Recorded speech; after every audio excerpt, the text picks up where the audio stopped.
This is Freddie Hebert, and I'm asking P. David Pearson a question that arose in a recent webinar that he did as part of the TextProject Presents Common Core webinar series.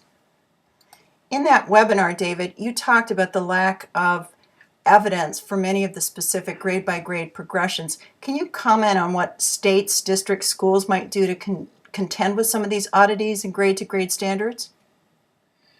Sure, Freddie, I'm happy to.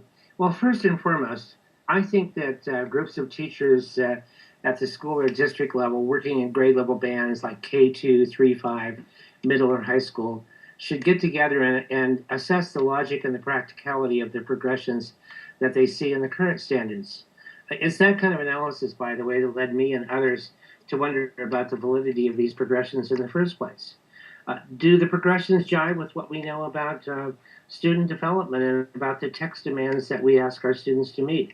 Are the steps between grade levels, say from 3rd to 4th, 4th to 5th, and 5th to 6th, about the same size? We wouldn't want these growth expectations to be larger in some transitions than in others. I think the second thing we should do is to worry more about the anchor standards, those college and career readiness standards, and the grade-by-grade progressions. What I want to see at every grade level is that students have the opportunity to engage both broadly and deeply in activities that represent all 9 of the comprehension standards. Third, ask yourself this question: do you really want to limit the particular way of implementing a given standard to the grade level in which it is operationalized? For example, Standard 4, the word meaning standard in the literature strand, suggests that in grade 7 we should focus on rhyme and alliteration in drama and poetry, but in grade 8 we should focus on analogies and allusions. Do we really want to postpone analogies and allusions till grade 8? What if they come up in grade 7 or grade 6 or grade 3 for that matter? And do we really want to discontinue rhyme and alliteration after grade 7?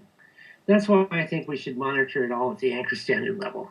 Do something important for each standard that matches the demands of the text that students are reading in our classes.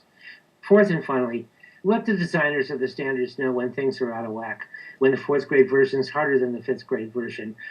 We all want to work toward a revision of these standards as we learn more about their efficacy when they're implemented in real classrooms. But that's good. Standards should be a living document. They shouldn't be carved in stone for all eternity.